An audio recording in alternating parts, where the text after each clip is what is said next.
Okay, Assalamualaikum and good evening. So today I would like to present about this slide which is titled Plastic Injection Mold Process Optimization. So my name is Muhammad Shazani bin Syamsaman. So I would like to present about Part B is Technology Development Project with respect to National Optimisation Policy. So injection molding is one of the most used molding process in the plastic industry. It can produce a variety of complex structure with sizes of products widely used in aerospace, mechanical, electronic, medical, and instrumentation and other fields. So there are four aspects: is raw material, injection machine, mold structure, and injection molding process parameter. So the main process parameter include injection pressure, injection time, injection speed, baking pressure, mold temperature, melt temperature, cooling time, and so on. And it's difficult to optimize the process parameter as injection molding is a complex multi-variable, time-varying, and steady process. So, injection molding is the matching process of getting products by injection molten material into a mold. So, commonly, injection molding is used to produce plastic parts and items known as plastic injection molding. We can manufacture a variety of products with the help of plastic injection molding, which may be different in size, shape, complexity, and application. So, the figure below is the factors that may affect the part manufacturability, each mold design, characteristic, process condition, and machine setting. Okay, so for this is Gishan Group is a plastic injection molding manufacturer in Malaysia. So they offer a variety of service for plastic injection molding from high precision molding to 2K molding. So the technology and software used is advanced unographic 3D and apps for mold design and CAM programming and AutoCAD 3D design for sheet material and die. Okay, so that's all for me. Thank you. Assalamualaikum warahmatullahi wabarakatuh. My name is Muhammad Amir Robi alias. My matrix number is CN190050. And I want to present about my project, which is plastic injection mold process optimization. Okay, for the slide part C, current or existing technology. To create completed plastic part of high quality, process factor including cycle time, fill time, cooling time, injection speed, injection pressure, holding pressure, melting temperature, mold temperature, and others must be adjusted. There are a few general procedures for setting the plastic injection mold. Okay, first, set the plasticizing temperature of the plastic material.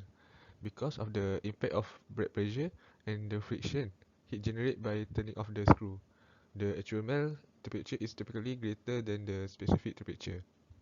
For the second, set the mold temperature. Sometimes a high temperature required to enhance the product surface quality. Okay, third, set the injection and position of the screw. If the cushion is insufficient, the product surface may show sign of shrinking.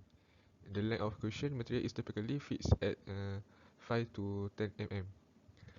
Next, set the rotating speed. Setting the lowest possible speed that will not increase the overall cycle time is the optimal rotation speed. Okay, we continue with part C, current or existing technology. For the plastic injection mold procedure, set the bed pressure. If bed pressure is too low, the outcome might be different. The friction heat will be rise and the practicing time will be short by properly raising the bed pressure. And then set the injection pressure. Setting the injection pressure at the injection molding machine's maximum value will allow for better use of the injection speed without limiting it. Okay, next set the enough cooling time. The cooling time include pressure holding time and ongoing cooling time may be measured or estimate. Okay, last, set the mold open time. In general, the mold open time may be adjusted to 2 until 5 seconds, including the time for the mold to open, eject, and close.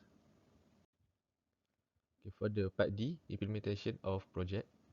Okay, first point, this project can be implemented through technical training.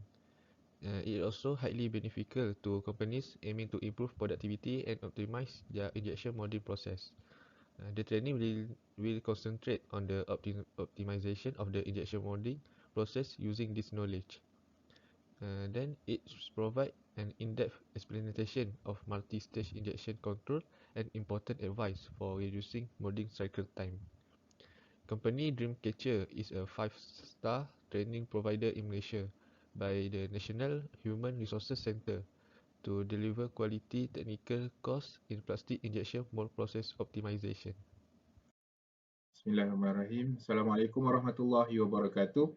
So my name is Muhammad Hilmi bin Saif Anwar. Today I will be presenting to you about my part in the plastic injection mold process optimization.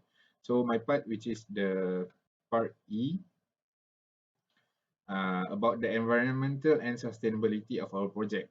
So based on our project, we found that it is possible to reduce the amount of plastic scrap generated by optimizing the injection of plastic mold, and then we can lower the amount of energy required to produce a given number of parts. We can also help to identify and use sustainable materials that are better for the environment, such as bioplastics, and then we can reduce the amount of fossil fuel use for the system to operate, and then more part to be produced with less energy and materials and times. So the finding is based on the journals. So this is the review that I've studied. So for the first journal that I've studied is the Journal of Cleaner Production 2010. So the impact of process optimization and use of bioplastic in energy consumption and CO2 emissions in the injection molding process can lead up to reduction of 25% in energy consumption and up to 50% of CO2 emissions. So the next study I've reviewed, which is from the same journal of cleaner production, but different date 2017. The study shows that the reduction can lead up to 40% in energy consumption and a corresponding decrease in CO2 emissions by the use of a mold temperature control system. So the use of the recycle materials in the molding process can lead to an additional reduction of CO2 emissions of up to 20%. The third study that I have reviewed is from the International Journal of Plasticity, 2018. The study found that using Takaguchi method, process optimization can lead up to a reduction of up to 15% in energy consumption and correspondingly in CO2 emissions. And last but not least, from the Journal of Environmental Management 2019, the reduced amount of CO2 emissions by up to 30% using a new control system for the molding process, and using recycled materials in the molding process can lead to an additional reduction in CO2 emission of up to 15%. So based on these four journals, we have found that this method can reduce the CO emission slash the uh, carbon footprints to our environment. So that's all from me. Thank you.